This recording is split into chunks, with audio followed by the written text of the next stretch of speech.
আসসালামু আলাইকুম। ষষ্ঠ শ্রেণী 1.2 এর এই যে বিভাজ্যতাগুলো আমি আজকে বোঝাবো। বিভাজ্যতা কিভাবে করতে হয় সেগুলো আমি আজকে আপনাদেরকে বোঝাবো। এখানে দেখেন, বিষয়টা হলো, এখানে বুঝতে পারতেছেন আপনারা, এখানে আছে দেখেন 2 দ্বারা বিভাজ্য। 2 এর কয়েকটি গুণিতক, 2 এর কয়েকটি গুণিতক মানে 2 কে যে সংখ্যা দ্বারা গুণ করা যায় অনেকগুলো গুণিতক হতে পারে। আর এখানে দেখেন 8, এখানে আছে 2 কে 2, 2 দুগুণে 4, 3 দুগুণে 6, 8 দুগুণে 16, এরকম 9 দুগুণে 18, 10 দুগুণে 20 অনেকগুলো হতে পারে। গুণফলের প্রয়োগকে লক্ষ্য করি। যে কোনো সংখ্যাকে 2 দ্বারা গুণ করলে গুণফলের একক স্থানীয় অঙ্কটি হবে যে কোনো সংখ্যাকে 2 দ্বারা গুণ করলে।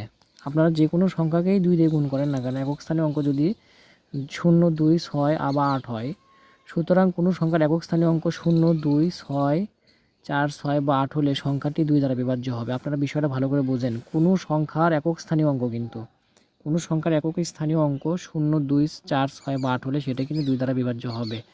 এখানে বক্সেরগুলো ভালো করে মুখস্থ করবেন। আপনাদের প্রশ্ন আসতে পারে 2 দ্বারা বিভাজ্য হয় এমন একটা সংখ্যা দাও। তাহলে কোনো সংখ্যার একক স্থানীয় অঙ্ক 0, একক স্থানীয় অঙ্ক 0 অথবা জোড় সংখ্যা হলে প্রদত্ত সংখ্যাটি 2 দ্বারা বিভাজ্য হবে। বিষয়টা হলো দেখেন, লক্ষ্য করেন, এখানে যদি মানে কোনো সংখ্যা লিখি, এখানে ধরেন বড় একটা সংখ্যা লিখলাম, একক স্থানীয় অঙ্ক কত 0, তাহলে এটা 2 দ্বারা বিভাজ্য হবে।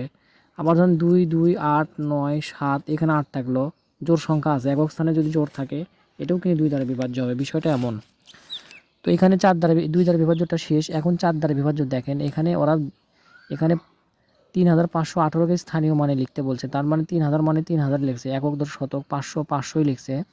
আবার এখানে একক দশক, 10 মানে 10, 2, এখানে যাই লিখুক, এখানে দেখেন আমরা এটা খেয়াল রাখবো।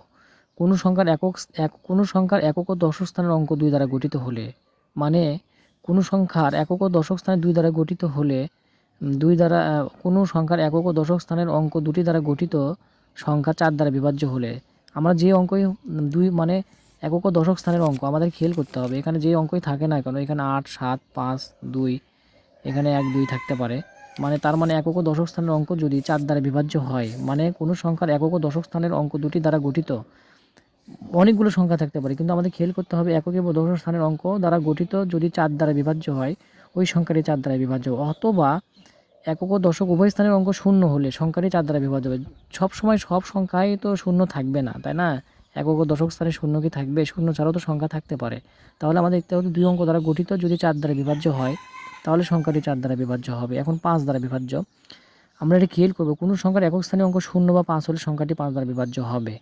কোনো সংখ্যার একক ও দশক একক স্থানে 0 অথবা 5 হতে হবে। একক স্থানে 0, আপনি সংখ্যা এখানে বহু সংখ্যা হতে পারে, একক স্থানে 0 থাকতে হবে এবং 5 থাকতে হবে। একক স্থানে 0, এককের ঘরে 0 এবং 5 হলেই সেটা 5 দ্বারা বিভাজ্য হবে। এখন বিষয়টা হলো দেখেন, এখানে 3 দ্বারা বিভাজ্য, কোনো সংখ্যার অঙ্কগুলোর যোগফল 3 দ্বারা বিভাজ্য হলে, আপনার অনেক সংখ্যা থাকতে পারে, এখানে আমরা যোগ করব, কোনো সংখ্যার সাথে যোগ করব, এরকম করে যোগ করে যদি দেখি, ধরেন এখানে 12 হলো, এটা 3 দ্বারা বিভাজ্য এমনটি, ঠিক আছে, 3 দ্বারা বিভাজ্য হতে হবে। যেমন ধরেন এখানে 1 যোগ 2 যোগ 3, তাহলে বিষয়টা কত হলো 6, তাহলে 6 3 দ্বারা বিভাজ্য কেনা সেটা দেখতে হবে। যোগফলটা আমার যদি সব মিলে যায়, এখানে এইরকম করে দেওয়া আছে দেখেন, স্থানীয় মান যেটাই করুক, এখানে কিন্তু দেওয়া আছে 1, 4, 8, 3, যা 3 দ্বারা বিভাজ্য নয়। এখানে যোগফল 13, যদি 12 হইতো তাহলে কিন্তু 3 দ্বারা বিভাজ্য হইতো। আপনাদের খেয়াল করতে হবে। এখানে দেখেন, এখানে 147 যোগ করছে, এটা 1 যোগ 4 যোগ 7 সবগুলো যোগ করে হচ্ছে 12, যা 3 দ্বারা বিভাজ্য। ঠিক সেই জন্য সংখ্যাটা লিখে দিছে এখানে,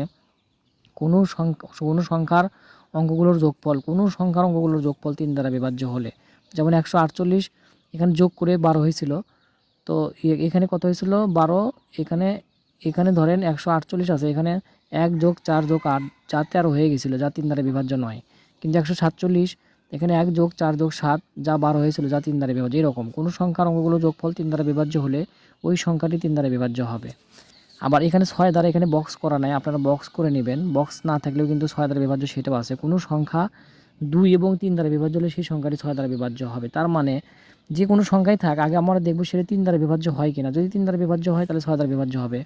আবার এখানে বলা ছিল কোনো অঙ্কের একক স্থানীয় অঙ্ক 0 বা জোড় সংখ্যা হলে সেই সংখ্যাটি 2 দ্বারা বিভাজ্য হবে। তাহলে যে সংখ্যাটাই থাক না কেন আগে দেখতে হবে 2 দ্বারা যায় কিনা। যদি 2 দ্বারা যায় তাহলে 6 দ্বারা যাবে। যে ওই সংখ্যাটি যদি 3 দ্বারা যায় তাহলে 6 দ্বারা যাবে। বিষয়টি এমন, কোনো সংখ্যা 2 এবং 3 দ্বারা বিভাজ্য হলে সেই সংখ্যাটি 6 দ্বারা বিভাজ্য হবে। এখন 9 দ্বারা দেখেন, 9 আর 3 সেম, কোনো সংখ্যার অঙ্কগুলোর যোগফল 9 দ্বারা বিভাজ্য হলে, কোনো সংখ্যার অঙ্কগুলোর যোগফল 9 দ্বারা বিভাজ্য হলে সেই সংখ্যাটি 9 দ্বারা বিভাজ্য হবে। তার মানে কোনো সংখ্যা আমাদের যোগফল যদি 9 দ্বারা যোগ করার পরে, কোনো সংখ্যা যোগ করার পরে যদি দেখি 9 দ্বারা বিভাজ্য হয়, তাহলে সেই সংখ্যাটি 9 দ্বারা বিভাজ্য হবে। আশা করা যায় বিষয়টা আপনারা বুঝতে পারবেন। এখানে যা থাকে থাক, আপনারা ইজিলি বুঝবেন। এখানে ধরেন 378 আছে, তাহলে 3 যোগ 7 যোগ 8, তাহলে যোগ করে কত হলো 18, যা 9 দ্বারা বিভাজ্য হবে।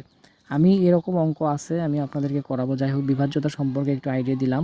এখানে কাজ দেওয়া আছে দেখেন, 3 বা 4 বা 5 অঙ্ক বিশিষ্ট 3 9 দ্বারা বিভাজ্য সংখ্যা লিখি। তার মানে কিছু অঙ্ক লিখতে হবে যা 3 অঙ্ক থাকবে, আবার কিছু অঙ্ক লিখতে হবে যা 4 অঙ্ক থাকবে, অথবা কিছু অঙ্ক লিখতে হবে যা 5 অঙ্ক বিশিষ্ট থাকবে, যা 3 এবং 9 দ্বারা বিভাজ্য সংখ্যা কিনা। এটা আমি নেক্সট ভিডিওতে বোঝাবো, একটু দেখে নিন কষ্ট করে। আসসালামু আলাইকুম, সবাই ভালো থাকবেন ইনশাআল্লাহ।